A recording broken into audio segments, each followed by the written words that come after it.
Okay, let me get my first slide on the screen. I think the welcome that I got into the stage was as if I'm some celebrity, and there's a round of applause and everyone says, okay, yeah, Mr. Bidappa here. I'm actually not used to hearing myself called Mr. Bidappa because everyone calls me Dinesh. Yeah? It's much shorter and it's much easier to handle. So I'm going to spend about 5 to 10 minutes talking about my point of view about the future, what I think the future is going to look like for us, and really fundamentally what's going to change from the way the world was 10 years, 20 years ago to where it is now, yeah, to a connected world. And if I can have the first slide on, we can start it off. Shall I just press this? Yeah. So all my slides are pictures and there are only 3 or 4 of them. So please don't feel worried about whether there are too many slides. Yeah. So I remember 25 years back when I started working in HUL. I've been in HUL now for 26 years this May. And I remember going into my factory commercial manager's office the first week that I joined. And I asked him, what's the admin policy of this company? Yeah, and you know what he did? Many of you who've been working for many years will remember this. He opened this drawer, took out this thick, fat book, which is brown in color, and then he opened it inside the drawer and he said, you know what? This is what you're entitled to. And I said, what are you looking at in your drawer? He said, it's the admin manual. So I said, why can't you show it to me? And he said, I'm not allowed to show it to you. Yeah? And he kept it back inside his drawer, and that was the end of it. And I actually walked out to my factory manager and said, I am leaving this company because if you can't even show me the admin manual, then I don't think I deserve to work here. Yeah? All of you can remember this day 25 years ago and think of similar instances that might have happened to your lives. Life has changed today. Today we have over 70,000 newspapers. You have 848 television channels. You go outside on the road, you've got cars of every kind. Facebook, Twitter, Instagram share information at an incredible speed, and everybody knows what the neighbor and the neighbor's wife or husband is doing even before they know themselves. Yeah? That's the kind of world we are in today. So the fundamental question for me is, in this world of today and tomorrow, what is the HR manager's role? If the HR manager's role is not about keeping that admin manual and saying, well, I have the master of the process and I will tell you how things are to be done, how then does a function change? We did a bit of work in our People Development Center, and we tracked for 3 years what is the conversation for job seekers on Google, on Twitter, on Instagram, over a 2-year period, 2015 to 2017. And it's incredible. The conversation shifted from job satisfaction to job security, financial security, stability, moved completely to experiences, short-term gigs, yeah? Work-life balance. So the shift has happened incredibly from stability, constancy, to constant movement. And our role as HR managers has completely moved from being people who are masters of the process for being people who manage the dynamic. So there are 3 things that I really think are going to be important from our perspective for our jobs going ahead in this new world of technology. And I'm going to tell you about each of these. The first one is this. It is about our job fundamentally is about creating capacity. Creating capacity for the organization, creating capacity for the individual. At an organization level, there are incredibly large number of things that people tend to do all the time. Our job is to uncover what is it that people are doing that's adding value to the business and where is it they're taking away value. Let me give you a simple example at an individual level. All of us are used to ordering food with Swiggy. We're used to ordering big basket stuff. We're used to using Amazon to order films, to order books, to order whatever you want. We even have concierge services online. Try going to your office and getting your visiting cards. Try getting to your own office and saying, okay, can I order an extra charger for my laptop? Yeah? Try saying that I actually want to get even a new pen sometimes. Yeah? The process is incredibly challenging. Now, the number of forms you've got to fill in to actually get the new pen or the new identity card. And if you've lost your iCard, the HR manager looks at you with deep suspicion and says that, why did you lose it? Can you file an FIR? Can you give me 3 copies of your birth certificate? And I'll get you a new iCard. So the world outside and the world inside are dramatically different. We find it incredibly easy to order food home. We find it incredibly easy to order vegetables home. We find it absolutely simple to order movies and books, whether it's Amazon Prime or it's Netflix. We find it incredibly difficult to manage that one extra canteen coupon in the office. Yeah? Or that one new iCard, which we're going to use to come back to the same office in any case. Yeah? So our job is to unlock capacity. It's unlock capacity that's hidden away in individuals who are spending their lifetimes doing things that are absolutely mundane and a drudgery. So our first job in the world of tomorrow is identifying where this capacity is hidden. And that's true for all of us. If you look at supply chain people, their job is looking at factories and say, how do I actually get more out of this factory? If you look at salespeople, they're constantly trying to understand, how do I make this beat work better so that people are more productive and efficient on their lines? Our job is to look at all the people processes so that we can make a Google inside our company, a Facebook inside our company, a Twitter inside our company, and Amazon inside our company for our people. So that's our first job, to understand capacity. How do we make it? We're doing an experiment in our business. In fact, Kriti is sitting right here, and she's doing this experiment on looking at people who apply to our company. And trying to understand, we spend a lot of time looking at 7,000 applications, 10,000 applications. Can we find machine learning as a route to predict the kind of perfect hire that our company would have? Now, what's the idea? The idea is not to take the process and completely automate it.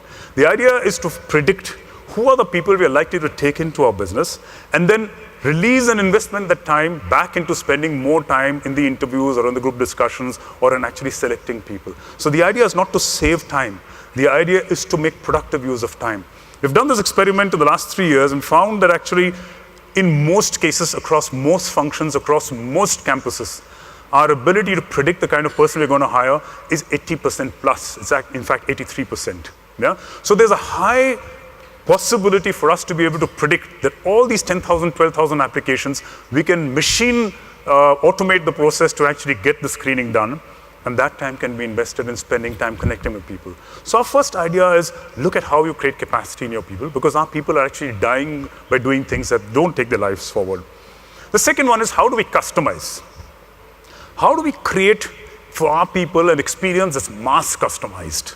Yeah? We've got 10,000 people, 20,000 people. Somewhere we move to a situation when people have become an entity. They become a commodity. When you look at people and say there's a mass of numbers and we give them one size fits all.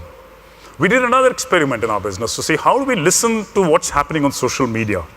And we looked at Facebook, we looked at Instagram, we looked at not so much of LinkedIn, because people tend to put stuff that's positive from an external environment perspective on LinkedIn. We looked at Twitter, and we tracked for 2,500 people what are the kind of things that they were talking on, what are the groups they joined, what are the organizations they liked, what are the posts that they appreciated. And we found that it's possible in our company to actually make a trend line of what different people thought and where groups of opinions were. Now, this is not individual information, because you don't want to have data privacy sorted at any cost. But you want to understand in your organization, what are the distinct types and groups of people. We're going to take that and try and understand, if you look at all our policies, how do we customize these policies so that people get what they want, when they want it, where they want it, and how they want it. As opposed to saying that you have a career break policy, you can take it only if you go for an educational program. So the idea for us as HR people is, how do we create mass customization? Not at an individual level, because you may not want to go down an individual. You might actually find there are groups of people in your organization who are actually held together by very common beliefs and very common practices. So our challenge is to take our insights on people and create customized solutions for them. The third one, a very simple one, which is connect. Now, you might actually think in a world of technology, how do you connect? Some very simple statistics, and there are lots of studies that have been done on this, and all of you might have access to all these studies. Yeah, there was a Cisco study that actually said that over 56 to 58% of people got up in the morning and the first thing they looked at was their mobile phones. Yeah? In India, the numbers are actually even higher than that. 70% of people access mail and work when they're on leave. 78% of people have experienced symptoms of stress. Forbes tell us 84% of people experience acute symptoms of stress and burnout. The single biggest issue on CHRO's minds today in various studies across the world is employee burnout. And why does employee burnout happen? Employee burnout happens because the line between work and life, actually you say work-life balance, but the line between work and non-work has become a blurred line. You find it difficult. When I joined the business many years ago, it was possible to leave the office and go home and people would call you if there was an emergency. Today that doesn't happen. In fact, the expectation people have is that you will look at mails. The expectation that people have is that you will respond to mails. In fact, there is an interesting statistic that 60% of people are stressed not only because of mails coming up, but because of the anticipation that there could be mails that may come and there is an expectation that they will respond outside of work. Yeah? That's incredible, and all of you kind of can feel this. You can think of your boss's mind, picture of your boss in your mind and say, okay, I get that. He or she does that to me, right? The fact is, it's not responding to the mail. It's a fact that there's a mailbox that's ticking up and down. So in the world of tomorrow, in the future of work, you don't talk about work-life balance, you talk about balance in your life on an overall basis. Yeah? The critical problem in front of us is going to be one of well-being. How do you manage a workforce that's well-being is going to be continually eroded? How do you manage a workforce that lives from weekend to weekend? And our philosophy is really there are 4 dimensions to your well-being. There's an emotional dimension, there's a physical dimension, there's a mental dimension, and there's a purposeful dimension. And unless you look at all 4 of these, you will struggle to keep your people happy or comfortable or excited. Yeah? There's a very interesting piece of work, and there are very blogs about it. James Clear wrote a blog about it. He talked about the 4 burners. Have you heard of the 4 burners? There are 4 things that you balance your life with: family, friends, health, and work.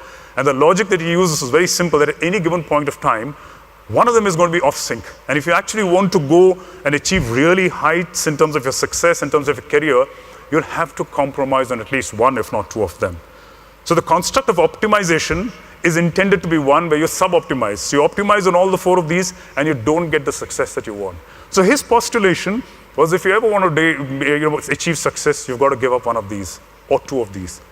I remember some time back, years back, I actually started martial arts, and for 3 years, there was nothing else I could do but just practice martial arts. I do squash now on weekends. The stuff that I enjoy the most is squash. But the one thing I've given up is friends, because I can't give up and I won't give up family. Yeah, I'd love to give up work, but I don't think HUL is going to make it that easy for me to leave. Yeah, and I didn't want to give up health and hobbies. So what did take a backseat was the amount of time I spent with friends. Yeah? Our construct on well-being is really saying that if you want this to go to the next level, you've got to create a sense of purpose. The most important thing for people is a sense of purpose that drives them and allows them to make choices about which one of these would they want to take a hit on, at which point of time in their career, at which point of time in their life. Again, we have done the social listening piece that we did, and we looked at this 2,500 people's work on Facebook and Twitter. We were able to find that over the course of 15-year or 20-year career that people have, you could see things that mattered to them that were more important. Just by looking at the stuff that they liked on a Facebook page or on Twitter or the comments that they made, you could make out what is important for people at different points of time. They could make out what are the trends between functions, between businesses, between men, between women. It actually tells us that the solutions may not be single, but the solutions could lie within ourselves. So our construct is really saying, discover your purpose, because your purpose helps you understand what drives you. And the next step from discovering your purpose is, can you find a combination of what your purpose does for you in your life, and can you find a combination of what it does for you at your work? So we encourage people to say, find your purpose, your excitement and your engagement with work will follow. So last year we did an experiment, again, talking a lot of experiments, but we took 2,200 people across our business through a purpose journey to help them understand what was it that gave them a sense of joy and excitement. I've had people chase me in airports telling me that was the singular most critical training, learning intervention they've had in their lives. I had a person who wrote to me the other day who said that he made his purpose statement, and a week after that discovered that he had cancer. And what helped him get through the three months of cancer treatment early this year was the fact that he had a clear sense of purpose, and he had identified what was important for him, and therefore he knew his big rocks. Yeah? I think our singular contribution as HR people or as people's people is to help people understand what matters to them in life and helps them navigate through a world in which there are so many choices and there are so many options and there's so many people telling them what to do, and there's so much of peer pressure about what's right, what's good, what's exciting, and what's appropriate, that people get confused about what's the right thing to do. And the purpose helps them understand their true compass and their true north. Thank you very much.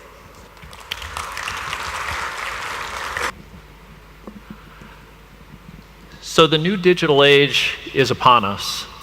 And while we've been talking about for the last day and a half all the different kinds of technologies that can grace our world, that can improve our lives, whether we're at home or whether we're at work, I'm going to argue that actually the most important thing that you can do as HR professionals, and in fact it's the opportunity that you have uniquely in your organization. There isn't any other function that's going to have this same opportunity going forward to shape the evolution of work as you do, is the one common thing in these pictures behind me, and that's people. So the internet freed us, allowed us to communicate over long distances, meet people that we've never met before, and learn all kinds of things. Mobile phones untethered us from our desks, created freedom to work at home, work from anywhere, create flexible work schedules, but had the side effect of changing work-life balance. And now we call that the always-on employee. Over here we have data analytics, allow us to compute large amounts of information in different ways, pulling out new insights and driving change for our business. But the only commonality in all of these is the fact that people have to successfully work with each of these technologies in order to make companies successful. And the best companies are going to be the ones where the best HR teams produce this combination of people and technology in the smoothest possible way. I mean, let's face it, machines, most of them come with user manuals. People don't have user manuals. So in that case, your ability to match those together is going to take all your skills, but they're the natural skills that you have as HR leaders. And that's what I would argue, even in this future of AI and technology, is really going to make a difference. So what I'm going to do is show you a bit of research that we've done at the ADP Research Institute. We've been, since 2015, following the evolution of work, doing global studies every year with data specific to India, and share with you what we've learned. We also partnered with the MIT Technology Review to produce a series of work on how AI and HR are going to cross. And I think at the end of this, you're going to conclude the same thing, is that people are going to be what matters.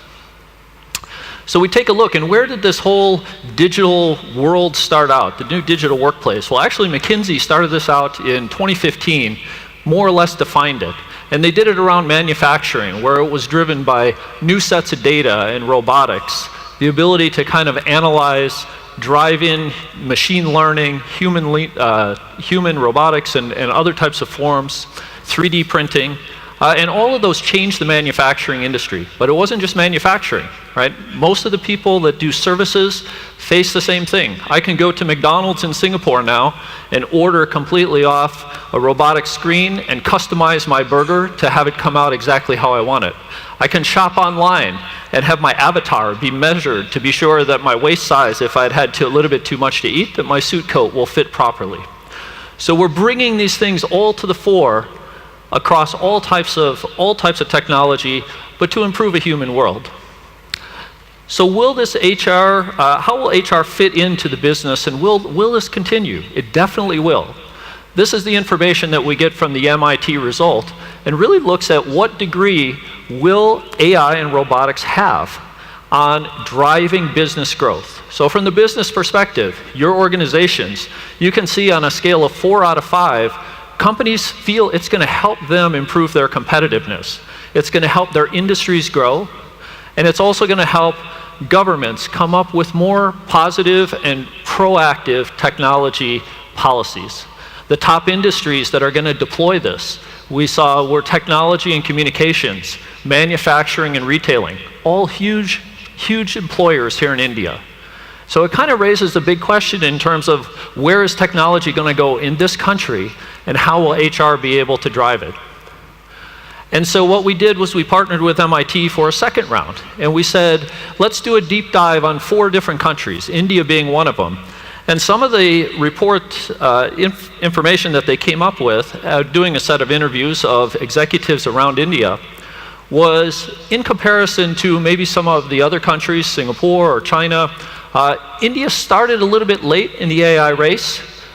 Typically, they were focused in terms of BPO and actually doing good. You know, those companies were driving platform development, they were driving things for the country, and they were investing less in these AI platforms and kind of learning labs. But with all that knowledge that they've gained, they have the energy, the speed, the ability to catch up. But what I find is interesting from an HR perspective is, as you're planning for those roles, do we know what the new roles are going to look like? And so how are you going to do that? And so if you can't just create the structure ahead of time, the next best step is to fall back and understand the people and the talent that you're really working with to help them adapt and be ready. And again, the answer comes down to traditional HR around people is what's really going to make this come together. So this may sound scary, but it actually isn't. So the head of the Baidu development lab in China basically agreed. When we interviewed him with the MIT group, he said, really, we are not going to be replaced as people. Yes, some jobs will go away, but basically it's going to be this combination of people and technology that are really going to make the difference for most companies. What I'm going to argue, though, is that HR is uniquely at the center of this change in two dynamics. So the first is, of course, is you have to actually help your companies to succeed in this organization, in this change.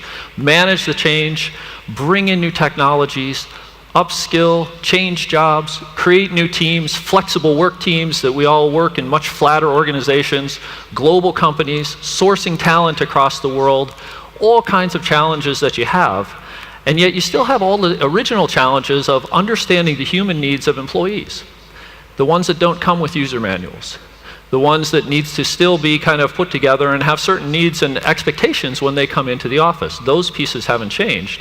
But secondly, you also have to do this among your own team. So you'll go through this same change just as you're promoting this change on others. Absolutely incredibly difficult. And I think that people don't understand what a challenge and what a really just very big opportunity that this is, because it could be seen as weight on your shoulder. It could also mean that by changing yourself and changing your organization and doing those two things right with people, you actually have the chance more than any other function in your organization to shape how the future will come out. And that's a huge opportunity. So taking a look at this, MIT found that within 5 years, they expect in Asia, 71% of HR professionals expected substantial job losses from AI and technology. Not surprising, you see this in India, you see this in many other countries happening already. China laying off 6 million people out of the steel industry. What's interesting though is that when they asked the HR leaders, what's going to happen to you? And we found that HR leaders said 88%, nearly 88% of them said that this is actually going to have a huge change on what HR is. And how will that change manifest itself? They think that you're actually going to be managing human talent and digital talent, in which case you become the owners of productivity for your entire organization. That's something that the business has held tightly. It's something that a lot of other departments have had over the course of the years. HR now has a unique opportunity to not only shape that, but drive that. So what are your employees, the ones that have all the human needs, come into your organizations expecting this to be, their next really greatest experience, build their careers, have career plans? What do they need? So these numbers from the ADP Research Institute Evolution of Work study that we've been running for 3 years in different iterations show that Indian employees, the 3 things that they come to as humans looking for some additional things in the workplace are really around meaning, self-management, stability in very high numbers. That's really what they're seeking from their opportunities. But we see what they want to be able to do with their technology is to be able to work from anywhere and to be able to do all their work on a mobile device. So this already gives you a sense of, yes, they kind of want freedom, but they also want stability, but they also want technology. So as an HR professional, you can see where these worlds are already beginning to cross. And what you'll also find is they understand that they're going to be adaptable. It's almost a conflicting number showed up in the report that really 84% of India employees realize that my job could be at risk. It's a little bit nerve-wracking. HR, they may not understand this, but at the other time, I trust technology to help me be able to learn anything, anywhere, and be adaptable. So this is the paradox about technology, is it's both a trusted tool, but it's also a bit of a challenge and potentially a threat as this AI advances in the economy. So the other thing that's quite interesting was in the study, technology was assumed. Almost 8 out of 10 people that you see on the street here in India would say technology is going to allow me to have deeper personal connections with people that I know. And interestingly, if you think about people around your dinner table, friends at a movie theater, you grab a group, you're sitting there, and there's 6 people having a meal together, and all of them are on their phones, and none of them are talking to each other. Now, they may be chatting to each other and messaging to each other, but they're not actually talking to each other. And so this seems to be something that's a hope of technology that's unrealized or has come in a different way. The challenge for HR, especially in India, is this statistic from the latest evolution of work study. And this is about how people are retained. So in this challenge of change management, roles being cut and moved and dynamically switching, how are you going to be able to keep your best people? And it shows that within India, if their expectations are met, they're going to be here, but they actually, 3 out of every 4 have already left a job that didn't do that. So again, it comes down to basic HR and management of people in order to be successful. And so what we've seen since these came out is essentially keys for employees, for you as HR to win this battle, to own the people, and help integrate the technology, is to help your company become weightless, to help build flexible workforces and productivity, but then also realizes this may bring customer expectation increases, changes, things that you can't see yet. Adaptability will be key. And for your employees, the most important piece in all of this, flexibility, learning, productivity, but also be aware this isolation that technology brings may mean that you have to do different things in terms of your people management to really bring people together using that technology to be successful. But I think HR is positioned and is the only ones that can carry this forward. And so I think, and I'm excited to see what you do from now on. Thank you.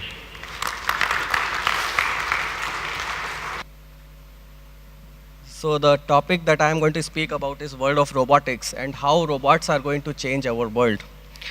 So I am going to talk about humanoids. So there are two kinds of robots that we normally understand. One is the industrial robots, which help in automation of manufacturing, and then humanoids, which are for human interaction. So I thought what better to talk about this subject using our own example. So Invento Robotics, this company was incorporated in August 16, and Mitra Robot was launched by Prime Minister Modi and Ivanka Trump right here in HICC in November 17. And we were commercially available since January 18. So this is the traction that we have seen in last 4 to 5 months. And we are seeing that so the purpose why we launched this robot was to reduce the gap between online world and offline world. So all of us are, we know that there is lot of AI and lot of personalization happening in online space. So when we use Google knows what kind of preferences we have.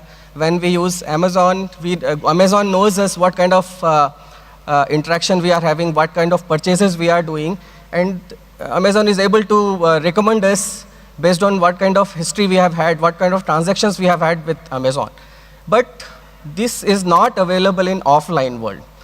And the irony is that still more than 85% of transactions happen in offline. But there is a huge gap in terms of having the AI, the real use of AI personalization in offline world. Right now, if we go to a movie, there is no one for us, there's no one there who knows our preference, our interest, what kind of movies we may like. So our intent is to bridge that gap. And how we do it is, so before that, we had this, our Mitra robot launched in HDFC Bank yesterday in the Kormangla branch in Bengaluru. So robots have these 3 capabilities, which is face recognition. So for humanoids to be able to provide the functionality, they need vision, speech, and movement. So using these 3 capabilities, then we can achieve the interaction and engagement, personalization. Then there is a possibility of using multilinguality. So, which is another dimension of personalization. So if you happen to go to let's say a bank, and if if the robot is there which knows that you are likely to speak in one particular language, then it is going to do that transaction with you in your language of your choice. Then another point is the recommendations. So if you visit, let's say Walmart, and if you are then using robot, the same advantages of AI can be used in offline world, and it can start providing you recommendations. And if you are a repeat customer, businesses can offer you personalized offers and discounts, etc. So this is the interaction part. Other major advantage for businesses is that the data that it generates, the demography of customers visiting their visit, the days that they are likely to visit more. So that analytics is going to help in optimization of operations and targeted marketing and all other advantages. So this is one example of smart office. So this is one use case that we have deployed in one of the major IT corporation in India. So where it is, so humanoid is going to act as a smart receptionist. So currently, if as a visitor, if you visit an office, you are completely clueless because you don't know what to do. And then right from reaching the office, reaching the reception, to reaching the meeting room, it takes about 10 to 15 minutes. Because you go and tell that I'm come to meet this person, that the receptionist there is going to search, then going to make a call, then that person is going to come. So through this solution, that process is going to get completely automated and seamless. So if your host gives prior information about your visit, and if uploads your photo, then the system is going to get trained, and as soon as your guest arrives, he is going to get recognized, and a call or message can be sent to your host, automated, and upon confirmation, your pass can be printed, and the robot can assist you to that meeting room right away. So that entire process becomes automated and very seamless, and a very good experience for the visitor. So one part of smart office solution is smart HR assistant. So the kind of things robots can help in offices is that they can be friends of employees. So we call our robot Mitra. So idea is that it becomes Mitra of people working in the companies. So the solution that we suggest is robots can be actually used as in the induction and onboarding process. They can be organizations face for policy related questions and answers, and they can also help in your interviews. For example, candidates coming to your office, it knows that there's a candidate expected, and it can even do the first level of interactions, first level of the knowledge or the basic information about the candidate, which can then be passed on for the final level. So this kind of also results in crucial manpower savings. And then if robots are deployed in cafeterias or in your lobbies, then they can also be used for the mini surveys and important announcement. For example, if there is a tax filing date is reaching, and then we see a lot of follow-ups happening from everybody that have you done your requisite paperwork, etc. So this can then be, because it knows you, and then it knows what is are you likely to miss any important dates, then it can be another medium or channel for those reminders. So with that, I close my talk on humanoids. Thank you. Thank you, very Mr. much. Tripathi. I request you to stay on stage with us because, like I said earlier, ladies and gentlemen, we can have 3 questions answered. We've got some time. I'm going to invite back on stage Mr. Bidappa. I request you, sir, to kindly join us on stage. And Mr. Antos, I request you to also join us on stage, please. And be ready with your questions. Ladies and gentlemen, we'll have only 3 questions answered right now since we have to run with the schedule. Please raise your hand. If you have a question, a microphone will be presented to you. Yes, right in the front here.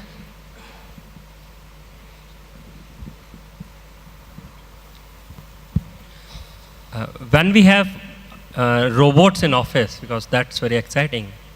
So are we also, to HR folks, are we also going to have policies for robots? And how are we going to manage it? Because human beings are, they are going to behave with them in a very strange way. So yes, you're right. So as I said, and other speakers also said, so robots are not going to replace human efforts. So we see robots assisting human efforts.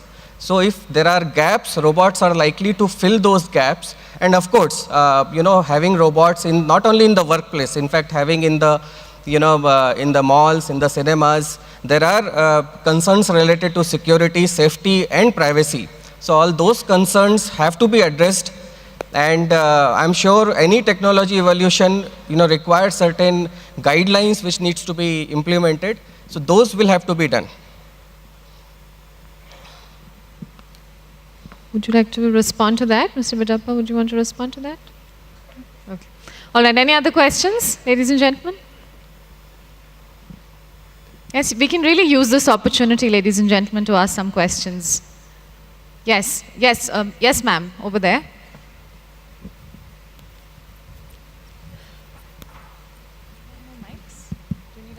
Hello. While you just spoke about the smart HR assistant here, and when you went about developing that robot, what are the specific skill sets of people that you put together as a team, and how diverse were they? So can you repeat that? I'm not clear about. So you said that you developed, you have capability to develop an HR assistant, right? The robot which can also help the HR needs, like the policy development and the help desk, etc. So when you go about doing it, what is the team that came together to develop this? Okay. Any particular skill sets? Yeah. So it basically is combination of, so one is the robot, like your technical capabilities and the domain capabilities. So for example, the solution that we put together for HDFC Bank was the joint combination from our team, the robotics team and the banking team. Because we don't know banking. I mean, we know robotics, but then the two teams have to come together to see where is the synergy, how this, the technology and domain knowledge can be put to the best use. So similarly for HR, our team and the qualified HR team will work together to put together the solutions that can be deployed in the workplaces.